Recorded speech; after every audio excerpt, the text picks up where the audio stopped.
క్రీస్తు ప్రభు నామములో మీ అందరికీ శుభములు తెలియజేస్తున్నాను. చాలా కాలం తర్వాత ఈ ప్రాంతానికి రావడానికి దేవుడు మార్గం చూపారు. దాన్ని బట్టి నేను సంతోషిస్తున్నాను. నందికొట్కూరు యూత్ క్యాంప్కి వచ్చి 3 రోజులు యూత్ క్యాంప్లో దేవుడి వాక్యాన్ని పంచుకున్న విషయాన్ని రాత్రి జ్ఞాపకం చేసుకున్నాను. అలాగే సహోదరుడు జాన్ మోసెస్ పాలిటెక్నిక్ స్టూడెంట్గా ఉన్నప్పుడు నేను అక్కడ వెస్లీ డిగ్రీ అండ్ జూనియర్ కాలేజెస్లో లెక్చరర్గా పనిచేస్తూ ఉండేవాడిని. సో అక్కడ జాన్ మోసెస్ ద్వారా వాళ్ళ తండ్రి గారితో కూడా పరిచయం ఏర్పడింది. అప్పటి నుంచి ఇప్పటి వరకు కూడా క్రీస్తునందు మనకు ఉన్నటువంటి సంబంధంలో కొనసాగడం చాలా సంతోషం. మరి ఈ గ్రామంలో నూతనంగా మందిర నిర్మాణం చేసి సహవాసంగా మీరు కూడి వచ్చి ప్రతి వారము దేవుణ్ణి ఆరాధించడం నాకు చాలా సంతోషకరంగా ఉంది. దేవుడు ఈ చిన్న మందగా ఉన్న మిమ్మలను ఆశీర్వదించి వృద్ధిపరచి తన నామ మహిమార్థం ఈ చర్చ్ ఫెసిలిటీ మొత్తం కూడా నిండిపోయే విధంగా అనేకులను తన వైపుకు ఆకర్షించుకోవాలి అని నేను హృదయపూర్వకంగా ఆకాంక్షిస్తున్నాను, ప్రార్థన చేస్తున్నాను. మనమున్న రోజులలో క్రైస్తవ విశ్వాసులుగా ఉండడం చాలా కష్టతరముగా మారుతుంది. రాజకీయంగా, అలాగే సాంఘికంగా, మతపరంగా పరిస్థితులు చాలా చాలా మారిపోతున్నాయి. మన విశ్వాసానికి చాలా ఎక్కువగా పరీక్ష జరుగుతూ ఉంది. మీ ప్రదేశంలో ఎలా ఉందో నాకు తెలియదు, కానీ హైదరాబాద్లో చాలా సందర్భాల్లో క్రైస్తవులను మీరు మా ప్రాంతానికి ఎందుకు వస్తున్నారు, వేరే దేశంలో నుంచి వచ్చిన మతాన్ని, ఆ దేవుణ్ణి ఇక్కడెందుకు మీరు ప్రజల మీద రుద్దుతున్నారు, సనాతన ధర్మమైన హైందవ ధర్మంలో లేనిది మీ మతంలో ఏముంది?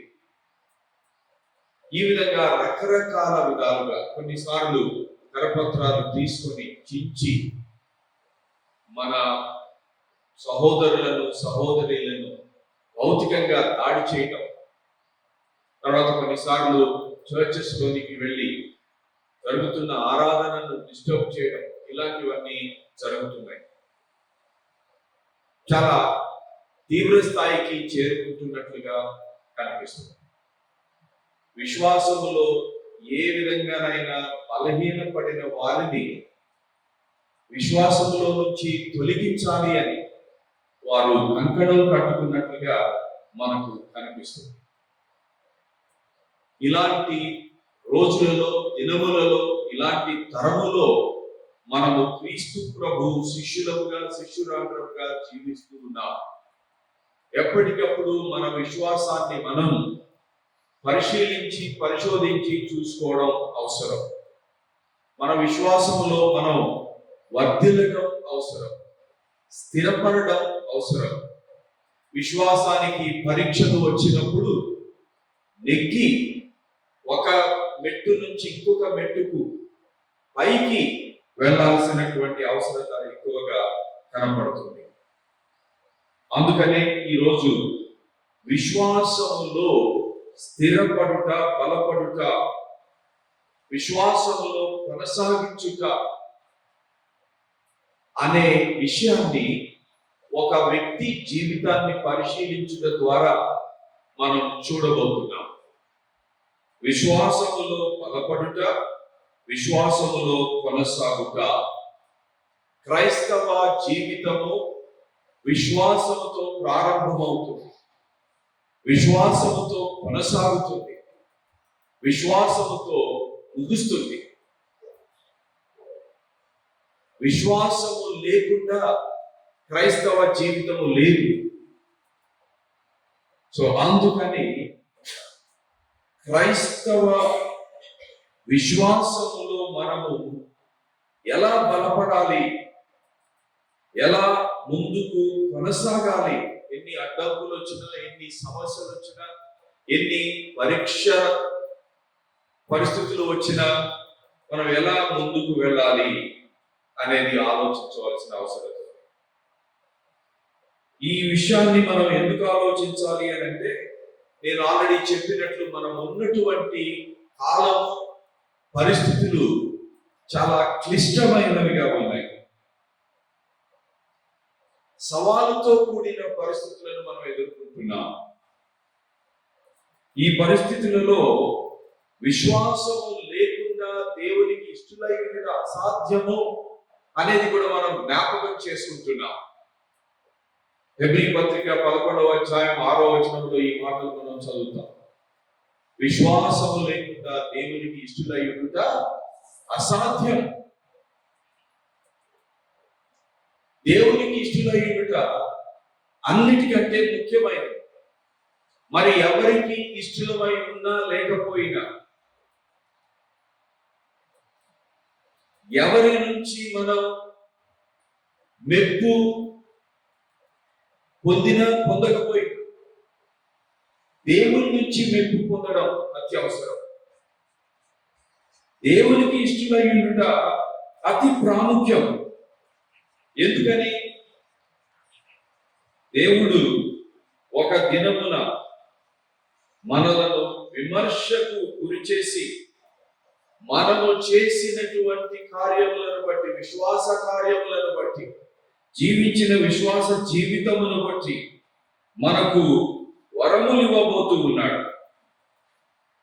అన్నిటికంటే అతి శ్రేష్టమైన వరం, నిత్యము నిలిచి ఉండే వరం, ఇంకెవరు ఇవ్వలేని వరం, దేవుడు మాత్రమే ఇవ్వగలిగిన వరం, రక్షణ భాగ్యం, దేవుని ఇంటివారమై ఉండే ధన్యత దేవుడు మాత్రమే మనకు అనుగ్రహించారు. కాబట్టి ఆ విశ్వాసము ద్వారా మనము స్వతంత్రించుకున్నటువంటి రక్షణను కాపాడుకోవలసిన వారమై ఉన్నాం. మీ సొంత రక్షణను భయముతోనూ వణుకుతోనూ కాపాడుకునేందుకు జాగ్రత్తగా ఉండండి అని ఫిలిప్పీ సంఘములకు రాస్తూ పౌలు భక్తుడు హెచ్చరిక చేస్తూ ఉన్నాడు. ఈ రోజున మనకు కూడా అది చాలా అవసరం.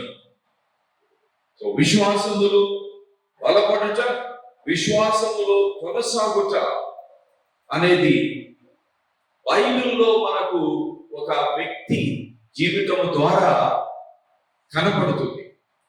ఆ వ్యక్తిని గురించి ఎక్కువ సమాచారం లేదు, కానీ ఉన్నంత సమాచారాన్ని బట్టి చూస్తే ఆయన జీవితంలో, విశ్వాస జీవితంలో, తెలుగులో అంటారు కదా, దక్క ముక్క తిన్నవాడు, పడ్డవాడు లేచినవాడు, వెనకంజ వేసిన వాడు తిరిగి లేచి ముందుకు కొనసాగిన వాడు, చివరికి జీవితాన్ని సరిగా ముగించిన వాడు, విశ్వాసములో కొనసాగిన వాడు, ఆ విశ్వాసమును బట్టి దేవుని చేత తరతరాలుగా నిలిచి ఉండే విధంగా వాడబడుతూ ఉన్నటువంటి వ్యక్తి. ఆ వ్యక్తి మొట్టమొదటిసారిగా ఆయన గురించి మనం మార్కు సువార్త 14వ అధ్యాయం 51-52 వచనములలో చదువుతాం. మార్కు సువార్త 14వ అధ్యాయం 51-52 వచనం.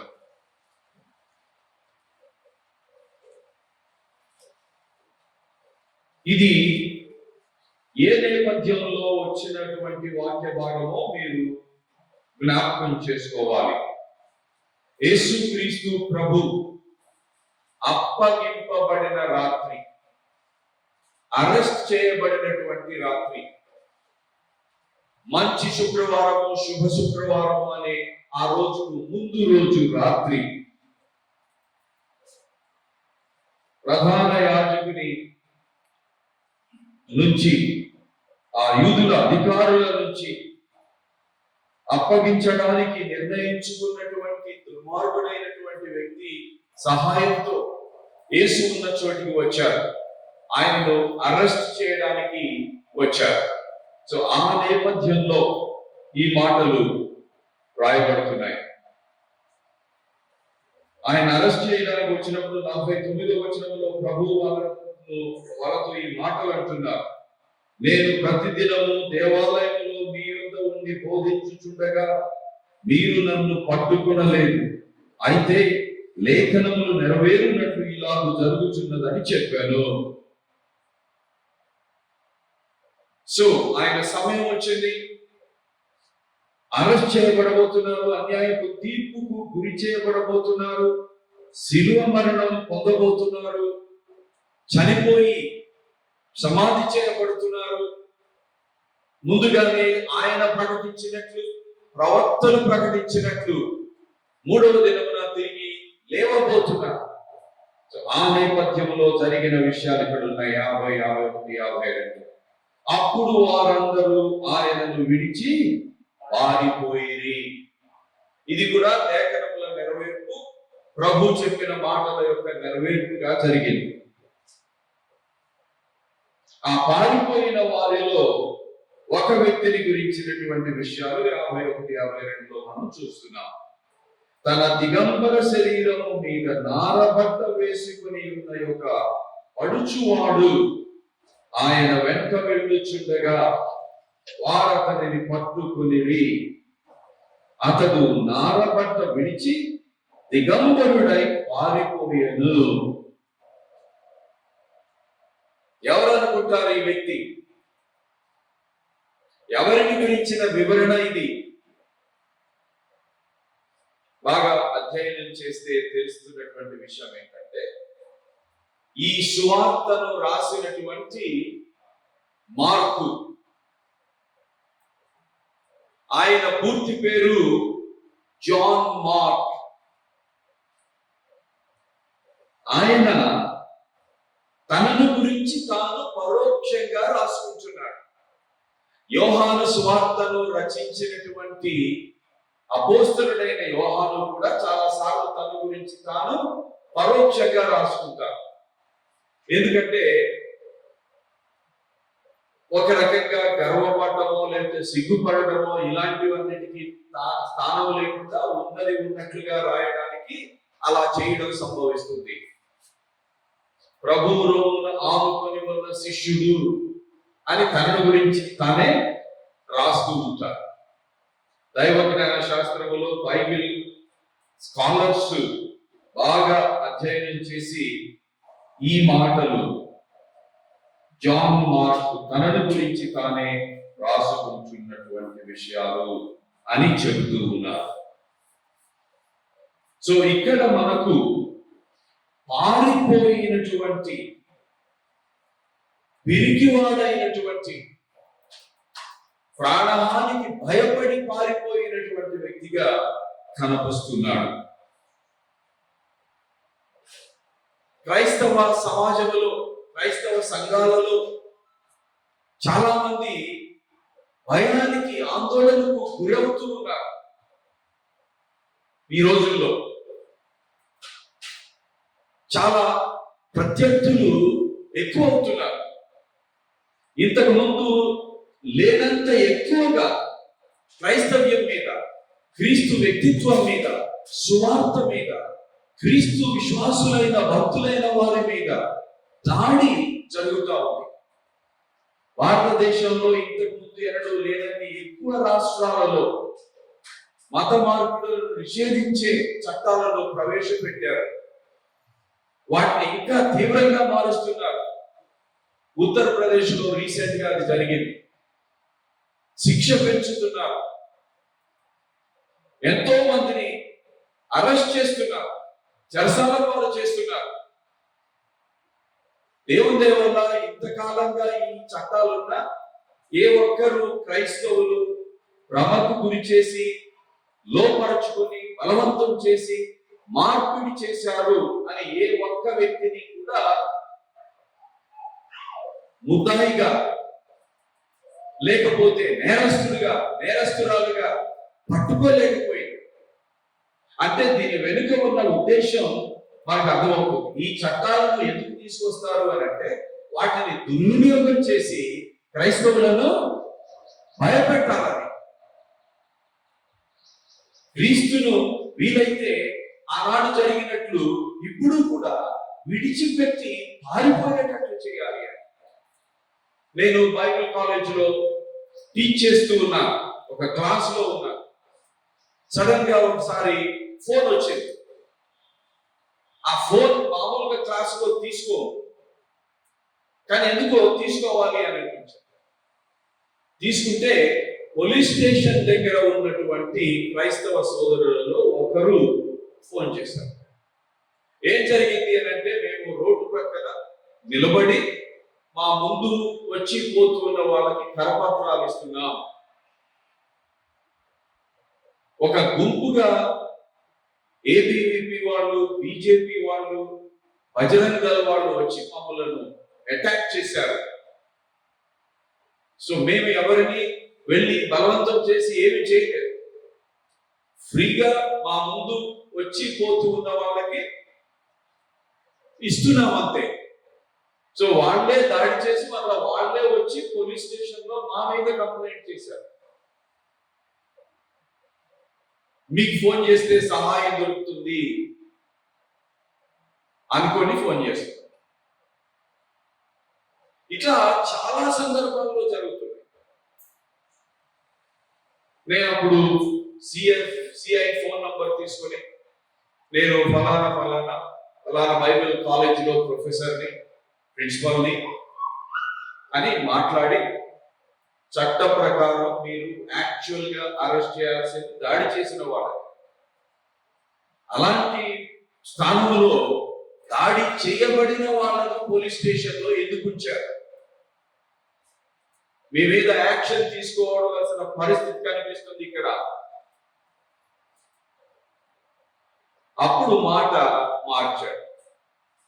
అబ్బాయి అట్లా కాదు సార్, వాళ్ళు దొమ్మిగా వచ్చారు, దాడి చేయడానికి ఊరుకున్నారు, అందుకనే మీ వాళ్ళకి కొంతసేపు రక్షణ కల్పించడానికని లోపల పెట్టాను అనుకున్నాడు. సరే, మొత్తం మీద మనసు మార్చుకోవాల్సి వచ్చింది. అర్జెంట్ గా వాళ్ళని క్షేమంగా బయటికి పంపించండి, వాళ్ళు ఎఫ్ఐఆర్ ఇస్తే రిజిస్టర్ చేసుకోండి, లేకపోతే నేను రంగంలోకి దిగాల్సి వస్తుంది అని చెప్పారు. ఒక 15-20 నిమిషాల తర్వాత మరలా కాల్ వచ్చింది. సమర్యాదగా మమ్మలను బయటకు పంపించాడు. Thank you sir, thank you brother అని చెప్పారు. మన విశ్వాసపు పరీక్షలలో ఒకవేళ యవనస్తుడైన పడుచువాడైన మార్పు వలె మనం ఎవరైనా ఇక్కడ ఈ రోజున ఉంటే, ఏ కారణం చేతనైనా భయము, భీతి, అమ్మో ధైర్యంగా మనం నిలబడితే మన మీదికి ఏమొస్తుందో అనే ఆలోచనలు ఉంటే అధైర్యపడవద్దు. దేవుడు బలహీనులను బలపరిచే దేవుడు. సంశయాలలో సందేహాలలో ఉన్న వారికి సందేహములను తీసివేసి స్థిరమైన విశ్వాసంలోనికి నడిపించే దేవుడు మన దేవుడు. జాన్ మార్క్ విరిగితనముతో పారిపోయినటువంటి యవనస్తుడు. ఈ యవనస్తుడు ఎవరు? మామూలు యవనస్తుడు కాదు. మంచి బ్యాక్గ్రౌండ్ ఉంది, మంచి అనుభవం ఉంది. అపోస్తలులతో 120 మంది ఆది శిష్యులతో, శిష్యురాండ్రతో సహవాసములో ఉన్న వ్యక్తి. ఒకసారి 500 మందికి ప్రభు తను తాను ప్రత్యక్షపరచుకున్నప్పుడు మృత్యుంజయుడిగా అయి ఆ సమయంలో ఉన్న ఒక వ్యక్తి. మొదటి కొరింథీ పత్రిక 15వ అధ్యాయం 5 నుంచి 6వ వచనం వరకు మనము చదివినట్లయితే ఆ విషయం మనకు అర్థమవుతుంది. పునరుద్ధానుడైన ప్రభువును చూచిన యవనస్తుడు అని మనం గ్రహించగలుగుతాము. దాన్ని బట్టి యేసయ్య శిలువ మరణమునకు గురైన తరువాత, సమాధి చేయబడిన తరువాత, లేఖనముల ప్రకారం లేఖనములను నెరవేరుస్తూ 3వ దినమున మృత్యుంజయుడిగా తిరిగి లేచిన తరువాత 40 దినముల కాల వ్యవధిలో తన్ను తాను తన శిష్యులకు అనేక రుజు ప్రమాణములతో సజీవునిగా కనపరుచుకున్నారు. వాటిల్లో 6 సందర్భాలను కొరింథీ 15వ అధ్యాయంలో ఆత్మదేవుడు పౌలు ద్వారా మనకు తెలియపరుస్తున్నారు. ఇంకొక 6 సందర్భాలు సువార్తలలో మనకు వివరించబడుతూ ఉన్నాయి. సో వాటిల్లో ఒకటి, ఒక్కసారి 500 మందికి క్రీస్తు ప్రభు తను తాను ప్రత్యక్షపరచుకున్నారు. ఆ 500 మందిలో జాన్ మార్క్ తప్పనిసరిగా ఉన్నారు. ఎందుకంటే ఆయన గురించి ఉన్న విషయాల్లో చదివితే యెరూషలేము మరియ కుమారుడు అయిన జాన్ మార్క్ అని వచ్చాడు. అర్థమవుతుందండి? యెరూషలేము మరియ ఎవరు? అది కూడా మనం బైబిల్లో చదివితే తెలుస్తున్నది ఏమిటి అని అంటే, చాలా విపత్కరమైన పరిస్థితులలో యేసు ప్రభు శిలువకు అప్పగింపబడి సమాధి చేయబడి ఇక అంతా అయిపోయింది, కథం. ఇక భయముతో వణుకుతో ఆయనను చంపిన వారు మనలను కూడా పట్టుకుంటారేమో, చంపుతారేమో అనే పరిస్థితులలో శిష్యులు ఉన్నారు. అలాంటి పరిస్థితులలో తన ఇంటిని శిష్యుల యొక్క ఆరాధనా స్థలముగా మేడగది ఇచ్చింది, తెరిచింది. ఆ తల్లి కుమారుడు జాన్ మార్క్. పునరుద్ధానుడైన ప్రభువును చూచినటువంటి యవనస్తుడు ఒక స్టేజ్ వచ్చేసరికి బట్టలు లేకుండానే ఏమంటే పారిపోయే పరిస్థితికి పడిపోవాల్సి వచ్చింది, పడిపోయాడు. అలాంటి పరిస్థితులు మన జీవితాలలో కూడా వస్తూ ఉంటాయి. ఒకప్పుడు మృత్యుంజయుడైనటువంటి పునరుద్ధానుడైనటువంటి ప్రభువును చూచిన యవనస్తుడు, ఆ రుజువు ద్వారా, ఆ ప్రమాణము ద్వారా పట్టబడినటువంటి యవనస్తుడు అనేక రుజు ప్రమాణములను చూపించిన సందర్భాలలో ఉన్నటువంటి వ్యక్తి, నిజముగానే క్రీస్తు ప్రభు మృత్యుంజయుడు అనే దానికి ఎన్నో రుజు ప్రమాణములను ఎరిగి నమ్మినటువంటి వ్యక్తి, పట్టబడినటువంటి వ్యక్తి. కానీ ఒక పరీక్ష వచ్చినప్పుడు పడ్డాడు. సో ముందు పారిపోయిన వాడు తరువాత పట్టబడ్డాడు. తరువాత ప్రభువుని మృత్యు చేయడానికి ప్రభువుని చూచిన తరువాత ఆ విశ్వాసము చేత పట్టబడ్డాడు. అందుకనే ఆది సంఘములో, యెరూషలేము సంఘములో ఈ వ్యక్తి కలిసి వాళ్ళ ఇంట్లోనే ప్రార్థనలు జరుగుతూ ఉన్నాయి, వాళ్ళ ఇంట్లోనే సంఘం యొక్క ఆరాధన జరుగుతూ ఉంది, ప్రత్యేక ప్రార్థనలు జరుగుతూ ఉన్నాయి. ఆ వాతావరణంలో ఉన్నాడు జాన్ మార్క్. అపోస్తలుల కార్యములు 1వ అధ్యాయం 13-14 వచనాలలో మనం చూసినట్లయితే మేడ గదిలో చేరి వారు ప్రార్థన చేస్తున్నటువంటి విషయాన్ని చూడగలుగుతాం. అపోస్తలుల కార్యముల గ్రంథం 1వ అధ్యాయం 13-14 వచనాలు.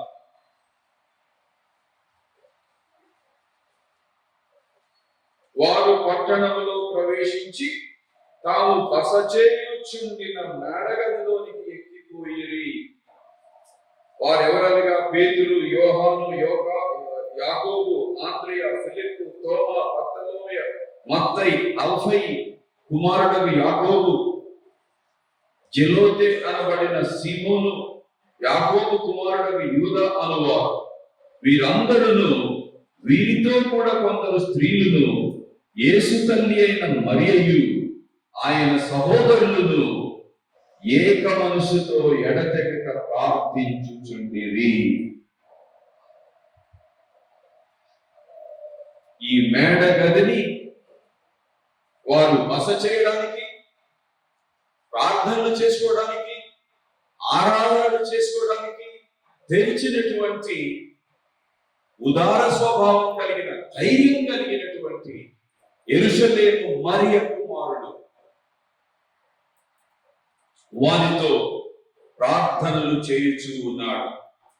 12వ అధ్యాయం 12వ వచనం చదివితే కూడా ఈ విషయం మనకు స్పష్టమవుతుంది. అపోస్తలుల కార్యముల గ్రంథం 12వ అధ్యాయం 12, ఆ తరువాత 25వ వచనం కూడా చదువుదాం. ఆలోచించుకొని అతడు మార్కు అని మారు పేరు గల యోహాను తల్లి అయిన మరియ ఇంటికి వచ్చాడు. అక్కడ ఇది ఎప్పుడు జరుగుతుంది? పేతురుని చంపడానికి హేరోదు ప్రణాళిక వేసి అంతకుముందు ఆల్రెడీ యాకోబును హతసాక్షిగా చేసేసాడు, చంపేశాడు. పేతుర్ని కూడా చంపేయాలి అని పథకం ప్రణాళిక వేసుకున్నాడు. అరెస్ట్ చేశాడు, చెరసాలలో పెట్టాడు. సంఘం ఆయన కోసం ప్రార్థన చేయడం జరుగుతుంది. దేవుడు ఒక అద్భుతం చేసి పరలోకం నుంచి దేవదూతను పంపించి చెరసాలలో ఉన్నటువంటి పేతురును విడిపించాడు. సో విడిపించి బయటికి తీసుకొచ్చిన తర్వాత ఆయనకి ఇది కళ నిజమా ఏంటి అనేది కూడా ముందు సరిగా అర్థం కాలేదు. చివరికి ఇది నిజమే, దేవదూత వచ్చి నన్ను అద్భుతకరంగా బయటికి తీసుకొని వచ్చాడు అని గుర్తించిన తర్వాత అక్కడ జరుగుతున్న సన్నివేశం ఇది. ఇట్లు ఆలోచించుకుని అతడు మార్కు అను మారు పేరు గల యోహాను తల్లి అయిన మరియ ఇంటికి వచ్చాను. అక్కడ అనేకులు కూడి ప్రార్థన చేయుచుండిరి. అతడు వాకిటి తలుపు తట్టుచుండగా, ఆ తర్వాత ఇంకేమైందో తెలుసు. ఆ సమయంలో వాళ్ళ ఇల్లే అది, వాళ్ళ మేడగదే అది. ఆది సంఘము ప్రార్థన చేస్తూ ఉన్నారు. వాళ్ళలో మార్క్ తల్లితో కలిసి మేడగదిలో ప్రార్థనలో ఉన్నాడు. ఆ తర్వాత 25వ వచనం చూద్దాం. దేవుని వాక్యము 24 నుంచి, దేవుని వాక్యము ప్రబలమై వ్యాపించుచుండెను. బర్నబాయు సౌలును తమ పరిచర్య నెరవేర్చిన తరువాత మార్కు అను మారు పేరు గల యోహానును వెంట పెట్టుకుని యెరూషలేము నుండి తిరిగి వచ్చిరి. వారు ఒక పని మీద యెరూషలేముకు వెళ్ళారు. బర్నబా మరియు సౌలు యెరూషలేములో ఉన్నటువంటి యవనస్తుడైనటువంటి మార్కు అని మారు పేరు కలిగిన యోహానును వారు వెంట పెట్టుకుని తిరిగి వచ్చారు. యెరూషలేము నుండి ఎక్కడికి తిరిగి వచ్చారు? అంతియోకయకు తిరిగి వచ్చారు. నేను మధ్యాహ్నం నందికొట్కూరులో ఈ అంతియోకయ సంఘముల గురించిన విషయాన్ని స్టడీ చేసి కొన్ని విషయాలు పంచుకోవాలి అని నిర్ణయించుకున్నాను. గ్రేట్ చర్చ్, చాలా అద్భుతకరమైన సంఘం, అన్యుల మధ్య ఏర్పరచబడిన ఆది సంఘం, తొలి సంఘం. పౌలోస్ అలాగే బర్నబాస్ ఆ టీం మొత్తాన్ని మొదటి మిషనరీ యాత్రలో, దండయాత్రలో, ప్రయాణంలో పంపించింది, సాగనంపింది, సపోర్ట్ చేసింది ఆ సంఘమే. సంఘ చరిత్ర నిలిచినంత కాలం ఈ సంఘాన్ని గురించి మనం చదువుతానే ఉంటాం, ఆలోచిస్తూనే ఉంటాం. సో ఆ సంఘములకు యెరూషలేమునకు వెళ్ళి అక్కడ పరిచర్య పని ముగించుకొని తిరిగి వచ్చేటప్పుడు బర్నబాను తీసుకొని వచ్చారు అని మనం చూస్తున్నాం. కాబట్టి ప్రార్థించుచున్న యవ్వనస్తుడిగా చూస్తున్నాం. ప్రోగ్రెషన్. పారిపోయిన యవ్వనస్తుడైనప్పటికీ పునరుద్ధానుడైన ప్రభువును చూచినటువంటి యవ్వనస్తుడిగా మనం అతన్ని చూస్తున్నాం. పట్టబడిన యవ్వనస్తుడిగా చూస్తున్నాం. మూడవదిగా ప్రార్థన చేయుచున్న యవ్వనస్తుడిగా మనం ఇక్కడ అపోస్తల కార్యంలో 1, 13, 14, 12, 12, 25 వాటిల్లో మనం చూస్తున్నాం.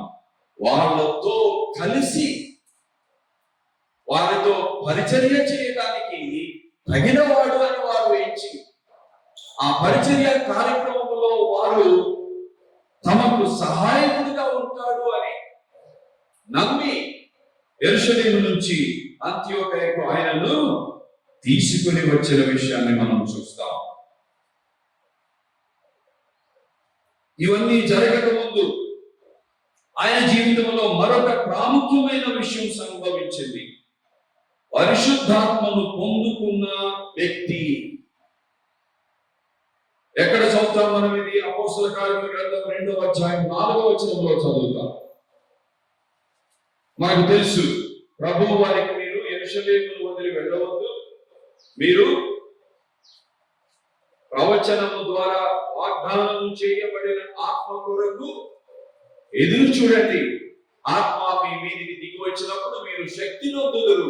అప్పుడు మీరు యెరూషలేములోను, యూదయలోను, సమరయలోను, చివరికి భూదిగంతముల వరకు నాకు సాక్షులయ్యుందురు అని చెప్పినటువంటి మాట నెరవేర్చబడడానికి వారంతా ప్రభు మాటకు లోబడి ఎదురు చూస్తూ ఉన్నారు. పాత నిబంధన కాలంలో ఆత్మదేవుడు మనుషులలో ఉండడం కంటే మనుషుల బయట ఉండి పని చేయడం సాధారణంగా జరుగుతుంది.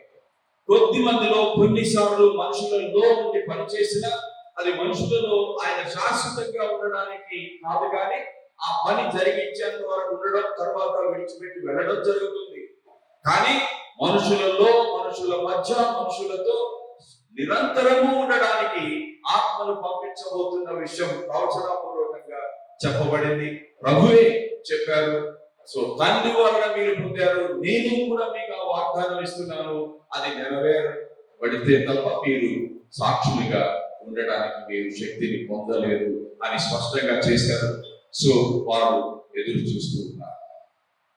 సుమారు 120 మంది ప్లస్ వాళ్ళలో అగ్రశ్రేణి శిష్యులైనటువంటి అపోస్తలులు ఉన్నారు. వారు ఆ విధంగా వేచి ఉండగా ఏం జరిగింది? వారందరూ పరిశుద్ధాత్మతో నిండిన వారై ఆ ఆత్మ వారికి వాక్శక్తి అనుగ్రహించిన కొలది అన్య భాషలతో మాట్లాడసాగిరి. అక్కడ పేతురు ఉన్నాడు, మిగిలినటువంటి అపోస్తలులు ఉన్నారు, మిగిలినటువంటి విశ్వాసులు ఉన్నారు. వారందరూ కూడా పరిశుద్ధాత్మతో నింపబడిన వారై ఆత్మ వారికి వాక్శక్తి అనుగ్రహించిన కొలది అన్య భాషలతో మాట్లాడసాగిరి. ఆ తర్వాత ఏం జరుగుతుందో మనకు తెలుసు. వాళ్ళు ఆత్మ ఇచ్చిన సామర్థ్యంతో అన్య భాషలు అంటే ఎవరికి తెలియని కీసర భాషలు కాదు. ఆ టైంలో పెంతెకోస్తు పండుగకు యూదులైన వారు ఎక్కడెక్కడ చెదిరి ఉన్నవారో వాళ్ళందరూ కూడా యెరూషలేము పట్టణానికి వచ్చారు. వారు చెదిరిపోయి ఎక్కడెక్కడ ఉంటున్నారో ఆ భాషను నేర్చుకొని ఆ భాషను మాట్లాడుతూ ఆ భాషలోనే జీవితాన్ని గడుపుతూ ఉన్నారు. హెబ్రీ భాష వారి మాతృభాష అయినా కానీ దానిని ఎక్కువగా వాళ్ళు ఉపయోగించడానికి అవకాశం లేని పరిస్థితి. సో వాళ్ళు ఏ ప్రాంతం నుంచి వచ్చారో ఆ భాష వాళ్ళకు తెలిసినటువంటి భాష. కొంతమంది గ్రీక్ భాష, కొంతమంది ఇంకొక భాష. సో అలాంటి వేరు వేరు భాషలు మాట్లాడుతున్న వారు వచ్చారు. ఈ శిష్యులేమో హెబ్రీ, అరామియా, ఒకవేళ వస్తే గ్రీక్ తప్పనిసరిగా వచ్చి ఉంటారు. మిగిలిన భాషలు వీళ్ళకు తెలియదు. అయితే ఆత్మదేవుడు వారికి వాక్చాతుర్యం ఇచ్చారు కాబట్టి ఆత్మ జ్ఞానంతో ఆత్మశక్తితో వారి భాషలలో మాట్లాడు. ఇప్పుడు ఉదాహరణకి హైదరాబాద్ వచ్చారు అనుకోండి, హైదరాబాద్ లో తెలుగు వాళ్ళు ఉంటారు, ఉర్దూ భాష మాట్లాడే ముస్లిమ్స్ ఉంటారు, హిందీ భాష మాట్లాడే వాళ్ళు ఉంటారు, మార్వాడి భాష మాట్లాడే వాళ్ళు ఉంటారు, గుజరాతీ మాట్లాడే వాళ్ళు ఉంటారు, కన్నడ మాట్లాడే వాళ్ళు ఉంటారు, మరాఠీ మాట్లాడే వాళ్ళు ఉంటారు. ఎందుకంటే అది చాలా పెద్ద పట్టణం కాబట్టి ఆ చుట్టుపక్కల రాష్ట్రాల నుంచి, ఉత్తర రాష్ట్రాల నుంచి చాలా మంది వచ్చి అక్కడ స్థిరపడిపోయారు. సో ఇప్పుడు జరుగుతున్నది ఏంటంటే, తెలుగు వచ్చిన సుధాకర్ మరాఠీ వాళ్ళతో మరాఠీ భాషలో మాట్లాడుతున్నాడు. ఇంకొక తెలుగు వచ్చినటువంటి సోలమన్ గుజరాతీ వాళ్ళతో గుజరాతీ భాషలో మాట్లాడుతున్నాడు. అది జరిగింది ఆ రోజున. అయితే ఏం చేస్తున్నారు ఆ భాషలలో? ప్రభు యొక్క స్వార్థను, ఔన్నత్యాన్ని, మహిమను, గొప్పతనాన్ని ప్రచురం చేస్తున్నారు. సో అది జరుగుతున్నప్పుడు వాళ్ళు అపార్థం చేసుకొని దాన్ని తప్పతాగి ఇలా మాట్లాడుతున్నారు అని చెప్పడానికి ప్రయత్నం చేశారు కొందరు. అప్పుడు పేతురు ఆత్మతో నింపబడిన వాడై లేచి నిలబడి, ఇది మీరనుకున్నట్లుగా జరిగింది కాదు. తప్పదాగిన వాళ్ళు ఎప్పుడు తాగుతారు? సాధారణంగా మధ్యాహ్నం 3-4 నుంచి రాత్రి వరకు తాగుతారు. ఈ మందు షాపులు అప్పుడే తెలుస్తారు. కానీ ఇది ఎప్పుడు? ఉదయం సుమారు 9 గంటలప్పుడు జరుగుతుంది. మీరు చెప్పేది అంగీకార యోగ్యం కాదు, కామన్ సెన్స్ కి నిలబడేది కాదు.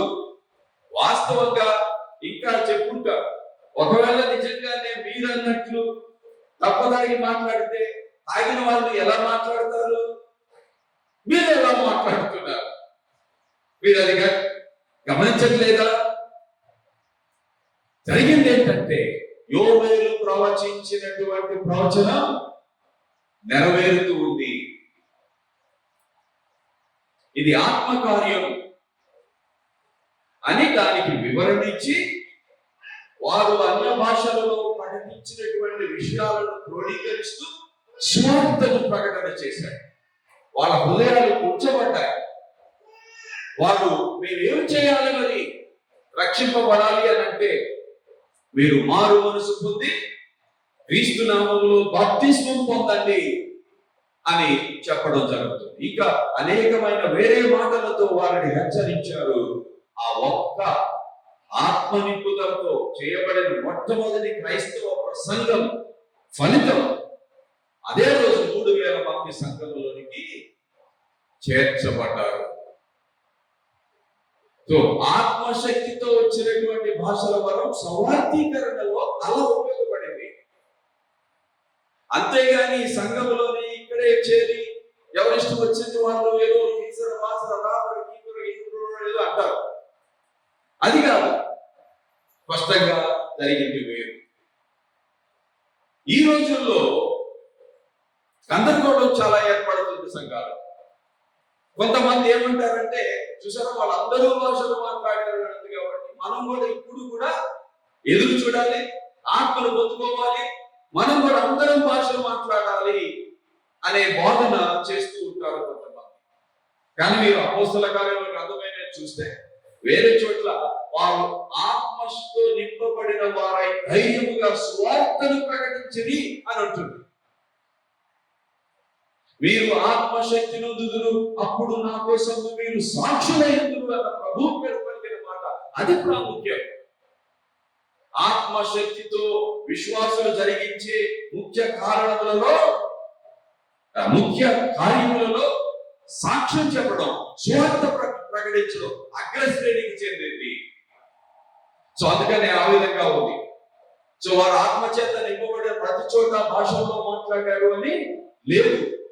1 కొరింథీ 12వ అధ్యాయం చివరి వచనంలో చదివితే అందరూ భాషలు మాట్లాడారా?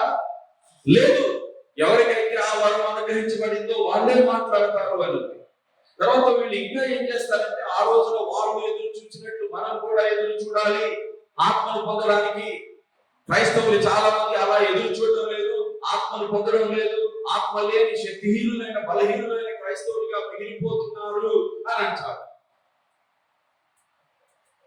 ఇలాంటి క్రైస్తవులు మనల్ని ఏమంటారంటే ఆత్మ లేని, ఆత్మ నింపుదల లేని, శక్తిహీనులైన బలహీనులైన క్రైస్తవులు అని మనల్ని అంటారు వాడు. దానికి మనం ఎలా సమాధానం చెప్పాలి? అప్పుడు వాళ్ళు వేచి ఉన్నారు కాబట్టి మనం కూడా వేచి ఉండాలి. మనం కూడా మారు మనసు పొందిన తర్వాత సపరేట్ గా ఆత్మ నింపుదల అనే అనుభవాన్ని పొందాలా? కాదు సుమా. దేవుని వాక్యంలో అపోస్తల కార్యముల గ్రంథంలో ఏమి జరిగింది అనే దాని వివరణ ఉంటుంది, కానీ పత్రికలలో ఏమి జరగాలి ఏమి జరగకూడదు అనే బోధన ఉంటుంది.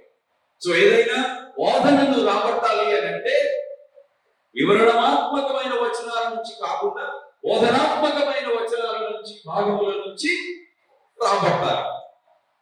ఏమండి?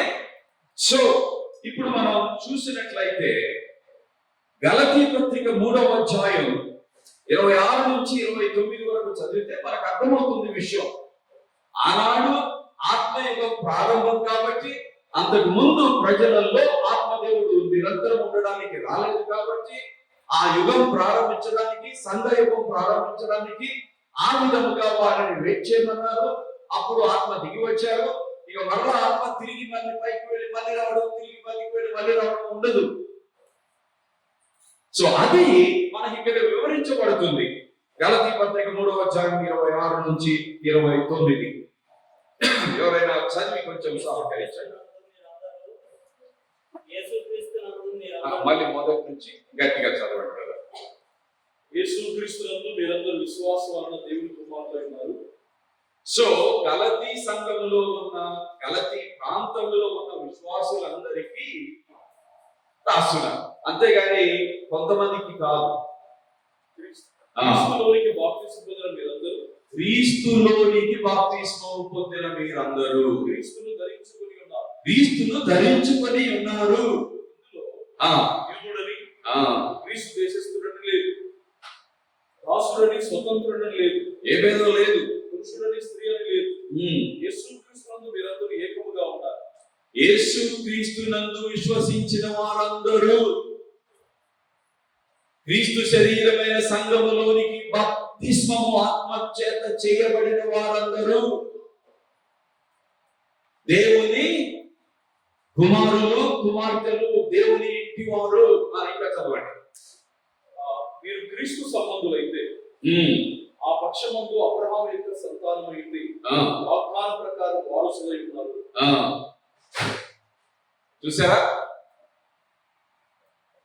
మీరు దేవుని పిల్లలు. ఎందువల్ల? క్రీస్తునందు విశ్వసించడం వల్ల. అది ఎక్కడుంది? యోహాను 1:12 ఉంది. తన్నెందరు అంగీకరించెదరు అనగా తన నామమందు, అనగా క్రీస్తు నామమందు విశ్వసించు వారందరికీ దేవుని పిల్లలకు అధికారము అనుగ్రహించబడింది.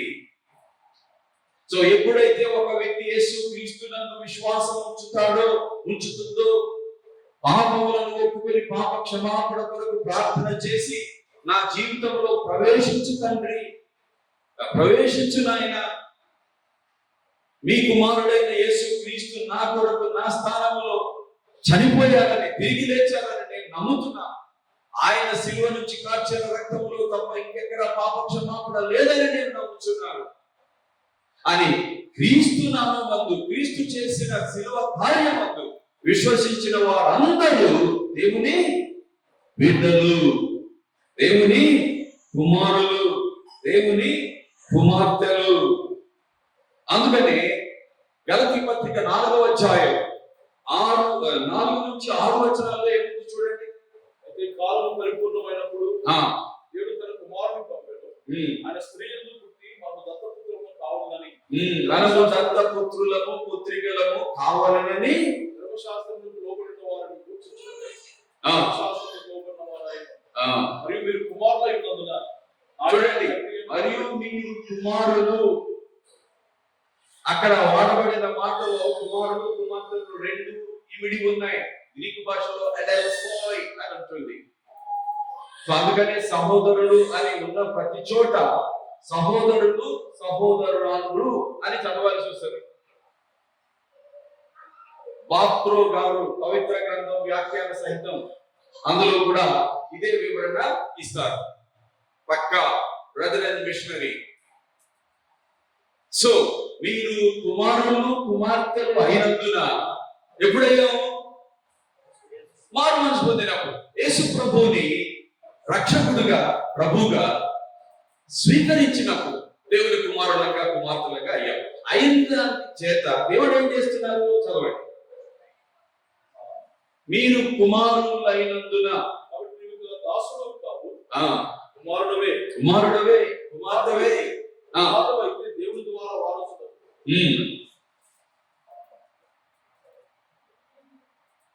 మరియు మీరు కుమారులు అయినందున ఆయన తండ్రి అని మొరపెట్టు తన కుమారుని ఆత్మను. చూసారా? దేవుడు ఆయన తండ్రి అని సర్వోన్నతుడైన దేవుణ్ణి ఉచ్చరించగలిగినటువంటి ఆ యొక్క ఆత్మ, ఆ ధైర్యం మనకు ఎక్కడి నుంచి వచ్చింది? ధైర్యమును ఇంద్రియ నిగ్రహ శక్తిని కలిగించు ఆత్మను మనకు దేవుడు అనుగ్రహించాడు. అది ఆత్మ కార్యం. సో నాయన తండ్రి అని సర్వోన్నతుడైన దేవుణ్ణి పిలిచే దత్తపుత్రాత్మ అనగా తన కుమారుని ఆత్మ అనగా పరిశుద్ధాత్మను మీ హృదయములోనికి తండ్రి పంపించి ఉన్నాడు. కొరింథీయులకు రాస్తూ కూడా అదే అంటాడు, మీలో నివాసమున్న పరిశుద్ధాత్మకు మీ శరీరములు ఆలయములని మీరు ఎరుగరా? సో విశ్వాసులందరికీ కూడా మారు మనసు పొందినప్పుడు, తిరిగి జన్మించినప్పుడు, దేవుని బిడ్డలు అయినప్పుడు ఆ కార్యం చేత దేవుడు తన ఆత్మను, పరిశుద్ధాత్మను, కుమారుని ఆత్మను, దేవుని ఆత్మను మనలోనికి పంపించడం జరిగింది. మీరు ఆత్మను పొందలేదు, ఇంకా వెయిట్ చేయాలి అని చెప్పే ఆ తబ్బిబ్బు మాటలను బట్టి మనము ఇదవ్వాల్సిన అవసరం లేదు. మొదటి యోహాను పత్రిక 3వ అధ్యాయం 1వ వచనంలో కూడా ఈ సత్యం మనకు వివరించబడుతూ ఉంది. మొదటి యోహాను 3:1. వాస్తవానికి 1 నుంచి 4 వరకు చదివినా కానీ ఈ సత్యం బాగా తెలుస్తుంది మనకు. ఎందుకంటే ఈ విషయాల మీద చాలా గందరగోళం ఏర్పడి ఉంటుంది కాబట్టి ఇంత వివరణ నేను ఇస్తూ ఉన్నా. మొదటి యోహాను 3:1 నుంచి 4. మనము దేవుని పిల్లలని పిలువబడినట్టు తండ్రి మనకి ప్రేమను గ్రహించును చూడండి. చూసారా? మనము దేవుని పిల్లలమే. మనము దేవుని పిల్లలమే. ఈ హేతు చేత లోకం మనకు తెలియదు. ఎలాగైనా అది ఆత్మ ఎరుగలేదు. ఇప్పుడు మనం దేవుని పిల్లలమై ఉన్నాము. ఇప్పుడు దేవుని పిల్లలమై ఉన్నాము. మనం ఇక ఏమవుతుందో ఇంకా ప్రత్యక్షపరచబడలేదు. కానీ ఒకటి మాత్రం ప్రత్యక్షపరచబడేది. ఏంటది? చదవండి. ఆయన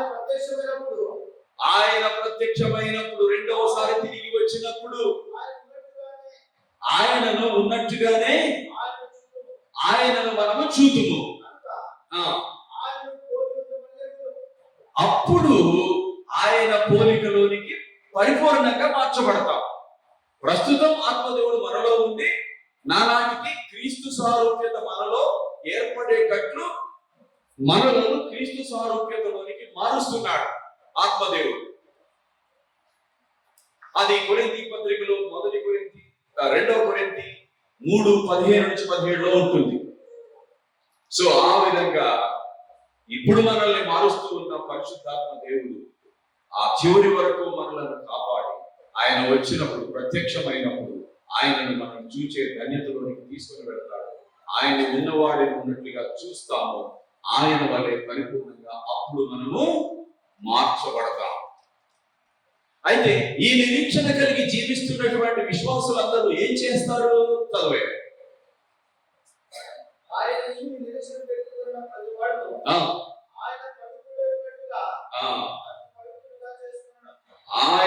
పవిత్రుడై ఉన్నట్లుగా తన్ను తాను పవిత్రునిగా పవిత్రురాలుగా చేసుకును.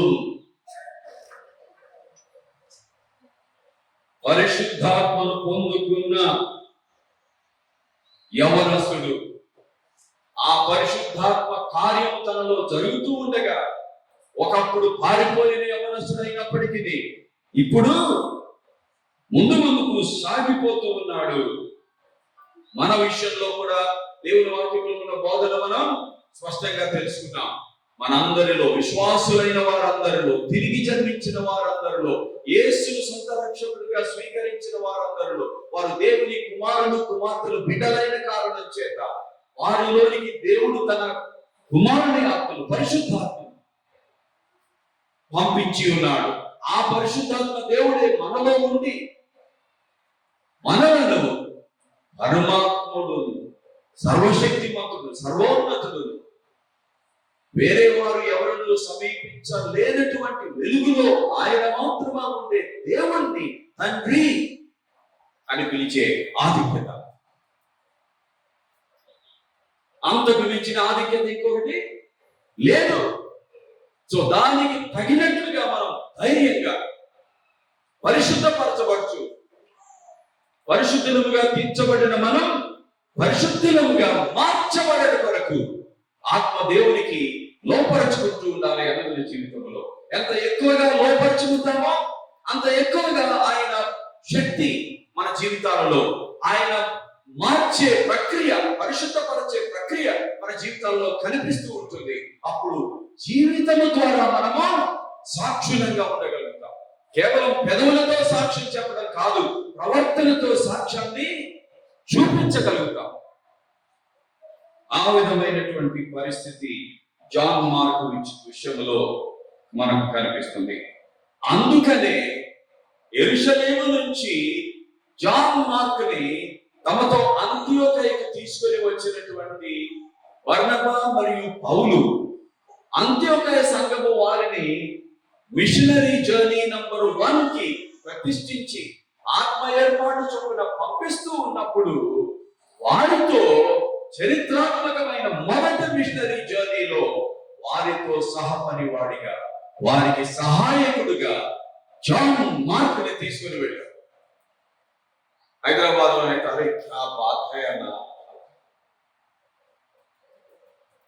చరిత్రను మార్చిన, చరిత్రను సృష్టించిన మొదటి మిషనరీ జర్నీలో పౌలుతో పాటు, బర్నబాతో పాటు ఇంకా వేరే అగ్రశ్రేణి నాయకులతో పాటు జాన్ మార్క్ ఉన్నాడు.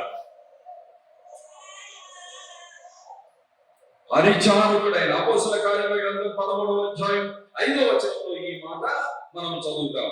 బర్నబా మరియు పౌలు మొదటి మిషనరీ దండయాత్ర ప్రయాణంలో వెళుతూ ఉండగా వారు జాన్ మార్కును పరిచారకుడిగా తీసుకుని వెళ్ళారు. ఎవరైనా ఒకసారి చదవండి అది. అపోస్తల కార్యములు 13:5. వారు సరళిలో ఉండగా యూదుల సమాజ మందిరములో దేవుని వాక్యం ప్రచురించుచుండెను.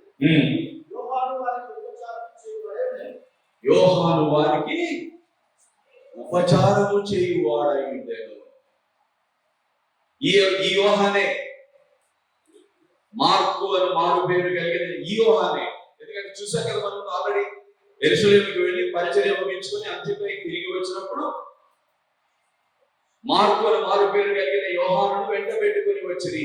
సో వాళ్ళ ఫెలోషిప్ లో ఉన్నాడు, వాళ్ళ ట్రైనింగ్ లో ఉన్నాడు, వాళ్ళతో కలిసి తిరుగుతున్నాడు, ప్రార్థనల్లో ఉన్నాడు, పరిచర్య కార్యక్రమంలో ఉన్నాడు. వారికి పరిచారకుడిగా మిషనరీ జర్నీలో వెళ్ళాడు. మరి మనం ఎలా ఉన్నాం?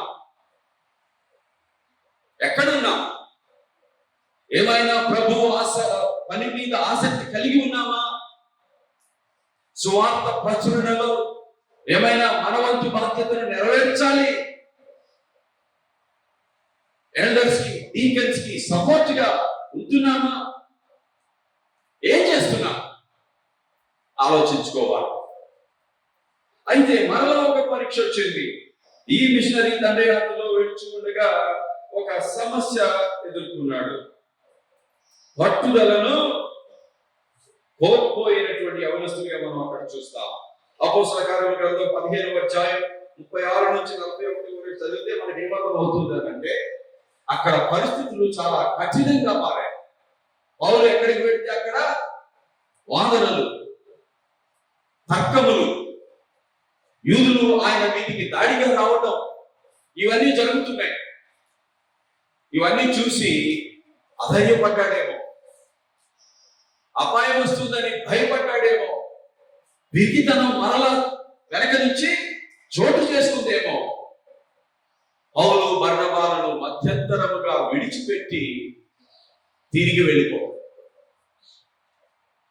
పరిచారకుడైన యవనస్తుడు, పరిశుద్ధాత్మను పొందుకున్న యవనస్తుడు, పునరుద్ధానుడైన ప్రభువుని చూసిన యవనస్తుడు, ప్రార్థనలో ఉన్న యవనస్తుడు, పౌలు బర్నబా లాంటి వారి తర్బీదులో ఉన్న యవనస్తుడు, వారితో పాటు మొదటి మిషనరీ జర్నీలో ప్రయాణంలో వెళ్ళినటువంటి యవనస్తుడు మార్కు మధ్యలో పట్టుదలను కోల్పోయినటువంటి యవనస్తుడిగా ఇక్కడ కనిపిస్తున్నాడు. అపోస్తల కార్యములు 15:36-41 చదివితే కూడా మంచిది అనుకుంటున్నాను. అపోస్తల కార్యములు 15:36-41 వరకు. ఏ పట్టణంలో ప్రభువాక్యం ప్రచురితమో ఆయా ప్రతి పట్టణంలో ఉన్న సహోదరుల దగ్గరకు తిరిగి వెళ్ళి వారు ఎలా ఉన్నారో మనం చూడమని పౌలు బర్నబాతో అనెను.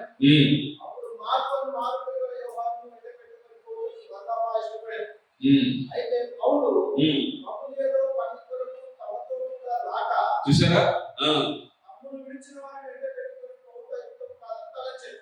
అది ఎందుకంటే వారిని విడిచి వెళ్ళిపోయాడు అని ఉంది. ఆ కారణం చేత పౌలు భక్తుడికి బర్నబా భక్తుడికి మధ్యలో కాన్ఫ్లిక్ట్ కూడా వచ్చింది ఆయన. సో పట్టుదల కోల్పోయి వెనుకకు తిరిగినటువంటి వాడిగా కనిపిస్తున్నాడు. అయితే అంతటితో తన స్టోరీ ఆగలేదు. ప్రభు ఆయనను విడిచిపెట్టలేదు. ప్రభు ఆయనను పట్టుకున్నాడు కాబట్టి పని చేస్తూ అతనిని మారుస్తూ మరలా ఆ పిరికితనాన్ని పోగొట్టి తిరిగి ప్రతిష్ఠించుకునే వ్యక్తిగా జాన్ మార్కుని దేవుడు చేశాడు. 2వ తిమోతి పత్రిక 4వ అధ్యాయం 11వ వచనంలో మనం చూస్తే ఈ ప్రతిష్ఠించుకున్నటువంటి యవనస్తుడిని ప్రయోజనకరమైన యవనస్తుడిగా పౌలు భక్తుడు గుర్తించాడు. ఏ పౌలు భక్తుడైతే మనల్ని విడిచిపెట్టి వెళ్ళిపోయినటువంటి, పారిపోయినటువంటి, పట్టుదల కోల్పోయినటువంటి మార్కు అనబడే యోహానును మనం తీసుకొని వెళ్ళొద్దు అన్నారో ఆ పౌలు భక్తుడే తిమోతికి రాస్తూ ఏమంటాడంటే, నీవు వచ్చేటప్పుడు మార్కును వెంట పెట్టుకొని రమ్ము. అతడు పరిచారం నిమిత్తము నాకు ప్రయోజనకరమైన వాడు. మనము ఈ సాక్ష్యం పొందగలమా? ఈ రోజున గతంలో కొన్ని పొరపాట్లు జరిగి ఉండొచ్చు, నిర్లక్ష్య స్వభావంలో ఉంటే ఉండొచ్చు, ఏదో భయం చేత, ఏదో పిడికితనం చేత సహకరించి ఉండకపోవచ్చు, పనిలో పాల్గొంపులు పొందకుండా ఉండొచ్చు. కానీ ప్రభు చిత్తం అది కాదు. ప్రభు మరొకసారి మార్కును ప్రతిష్ఠించినట్లు, మార్కు తను తాను తిరిగి ప్రభువునకు, ప్రభు పరిచర్యకు, ప్రభు దాసులతో కలిసి పనిచేయడానికి ప్రతిష్ఠించుకున్నాడు. మనం కూడా అలా ప్రతిష్ఠించుకోవాలి అనేది దేవుని చిత్తము. లూకా మాత్రమే నా యొద్ద ఉన్నాడు, మార్కును వెంట పట్టుకొని రమ్ము, అతడు పరిచారము నిమిత్తము నాకు ప్రయోజనకరమైన వాడు. ఆ విధముగా తిరిగి ప్రయోజనకరమైన వాడిగా, పరిచారములో సహకరించేవాడిగా, పౌలుతో కలిసి ప్రభు కార్యములో అత్యాసక్తి కలిగిన వాడై ముందుకు సాగేటట్లు దేవుడు సహాయం చేశాడు. అదేవిధంగా మనందరికీ దేవుడు సహాయం చేయడానికి ఇష్టపడుతున్నాం. కానీ మనం కూడా ఆయన సహాయాన్ని పొంది, ఆత్మశక్తిని పొంది, ఆత్మ నడిపింపుకులోనై, ఆత్మ గద్దింపుకులోనై వాక్యములకు మనము లోపరుచుకొని విధేయత చూపిస్తే మనమును పరిచర్యలో ప్రయోజనకరమైన వారిగా, పెద్దలతో పరిచారకులతో సహాయకులంగా ఉండగలుగుతాం. ప్రభు తిరిగి వచ్చినప్పుడు మన పనిని వెలకట్టినప్పుడు విలువైనదిగా నిలిచేదిగా మనం చూసుకుంటే మనకు అవార్డ్స్ అండ్ రివార్డ్స్ ఆయన ఇవ్వడానికి సిద్ధంగా ఉన్నాడు అని వాక్యంలో చూస్తున్నాం. ఈ విధముగా దక్కా ముక్క తిన్న, బలహీనపడి ఒకసారి పారిపోయిన, ఇంకొకసారి మధ్యాంతరముగా వెనక్కి వెళ్ళిపోయిన దేవుడు ఆయనలో తన కార్యాన్ని కొనసాగించాలి. కాబట్టి చివరికి ఎక్కడి వరకు వచ్చాడండి? మార్కు సువార్తను రాసే స్థితికి వచ్చాడు. మొదటి పేతురు పత్రిక 5వ అధ్యాయం 13వ వచనంలో నుంచి మనము ప్లస్ ఇంకా చాలా విషయాలను అధ్యయనం చేస్తే పేతురు తనను వెంటబెట్టుకొని వెళ్ళినప్పుడు చూస్తాం. అపోస్తల కార్యాల గ్రంథంలో పేతురు దగ్గర నుంచి యేసు ప్రభువుని గురించి అతి సన్నిహితమైన విషయాలన్నీ ఆయన పొంది మార్కు సువార్త మొదటిగా రాయబడిన సువార్త, సంక్షిప్తమైన సువార్త, యేసు ప్రభు బోధించిన దానికంటే చేసిన వాటిని ఎక్కువ రచించే గ్రంథం, ఆయన చేసిన దానిని బట్టి ఆయన ఏమై ఉన్నాడు అని ప్రకటించే సువార్త, జాన్ మార్క్ ద్వారా ఆత్మదేవుడు రాయించిన మార్కు సువార్త రచయితగా ఆయన లైఫ్ స్టోరీ ఎంతో. అందుకని దాదాపు 2000 సంవత్సరాలు అయిపోయినా ఆయన రాసినటువంటి సువార్త వాక్యంలో ఆ సువార్త అనేకులను ప్రభు వైపుకు నడిపిస్తూ ఉంది. ఆయన క్యారెక్టర్ ని అధ్యయనం చేసిన చోటెల్లా విశ్వాసములో స్థిరపడుట, విశ్వాసములో కొనసాగుట ఎంతో అవసరం అనే ప్రేరణ విశ్వాసముకు కలుగుతుంది. మరి మార్కు పేరు కలిగిన యోహాను, జాన్ మార్క్ అని పిలువబడిన ఆ శిష్యుని వలె అపోస్తలులకు పరిచర్యలో పరిచారకుడిగా ఉన్నట్లుగా మనం కూడా మన స్థానిక సంఘములో ప్రతి ఒక్కరూ మనకు ఆత్మదేవుడు అనుగ్రహించిన కృపావరమును ఉపయోగించి సంఘ నాయకులతో మనము పరిచర్యలో పాల్పంపులు పొందుతూ పరిచర్యలో పరిచారకులుగా ఉంటూ దేవుని నామానికి మహిమ తీసుకొని రావాలని అనేకులను సంఘంలోనికి సభ్యులుగా విశ్వాసులుగా రాబట్టే ప్రక్రియలో ప్రభు చేతిలో సాధనములుగా వాడబడాలని దేవుడు చెప్తారు. అలా ఉండడానికి దేవుడు మనలో ప్రతి ఒక్కరికి సహాయం చేయనుగాక. ఆమేన్. God bless you. నేను ప్రే చేస్తాను. దయచేసి అందరూ తలలు వంచి ఒక నిమిషం మౌనంగా ఉంది. విశ్వాసములో స్థిరపడటం, విశ్వాసములో కొనసాగుట,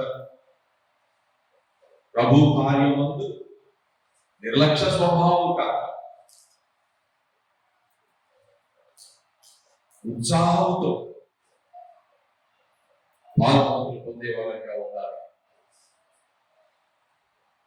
స్థానిక సంఘ పరిచర్య కేవలము పెద్దలది, పరిచారకులది మాత్రమే కాదు. మరి జాన్ మార్క్ లాగా మనం కూడా అందరము పరిచారకుల స్థాయిలోనికి ఎదగాలి. గతంలో లోపాలున్న దేవుడు సరిచేసే దేవుడు, సహాయం చేసే దేవుడు. మనల్ని మనం ప్రభు కొరకు, ప్రభు కార్యాభివృద్ధి కొరకు ప్రతిష్ఠించుకోవడానికి ఇష్టపడితే దేవుడు మనల్ని చేయి పట్టుకుని లేవనెత్తుతాడు, ఆత్మ నింపుదలతో ఆశీర్వదిస్తాడు, సాక్ష్య జీవితం జీవించగలుగుతాం.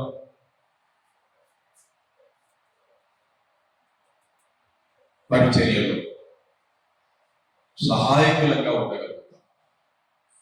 అలా ఉండడానికి అయ్యా జాన్ మార్క్ జీవితం ద్వారా మీరు మాతో మాట్లాడినందుకు మీకు వందనాలు. మేము అలాంటి అవగాహన లేకుండా ఏదో రావడం పోవడం ఉన్నట్లుగానే మా పరిస్థితి ఉంది. మీద మేము అలా ఉండం నాయన.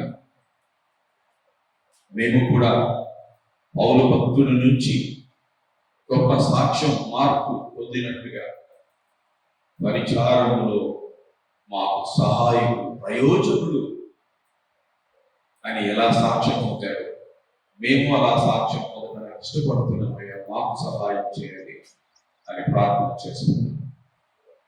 సర్వోన్నతుల సర్వశక్తివంతుల బలహీనమైన వారిని మీ చేతుల్లో పనులుగా వాడుకోవడానికి ఇష్టపడ్డారు. మేము గొప్పవారం కాదు, ధనికులం కాదు, ఆస్తికర్తలం కాదు.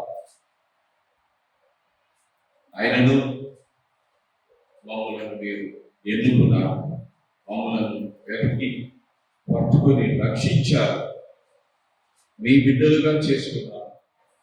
క్రీస్తు శరీరమైన సంఘములో అవయవములుగా చేశారు. ఆత్మ ద్వారా శరీరంలోనికి బాప్తిస్మం చేశారు.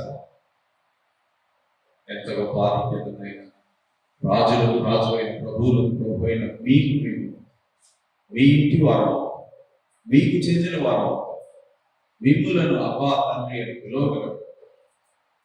నిత్యరాజ్యాన్ని మీరు ఉచితంగా మాకు అనుగ్రహించగలరు. వీటన్నింటిని బట్టి మేము కృతజ్ఞత కలగాలి. మా స్థానిక సంఘములలో మేము పరిచర్య విషయంలో ప్రయోజకులుగా ఉంటున్నాం. మాకు సహాయం చేయండి. ఈ సంఘాన్ని, ఇక్కడ ఉన్న ఎఫ్రాతా సంఘాన్ని మీరు బలముతో నింపాలి, శక్తితో నింపాలి.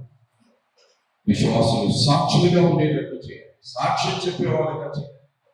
అనేకులను మీ వైపు ఆకర్షించే గొప్ప మీ చేతులను పనిముట్లుగా చేయండి.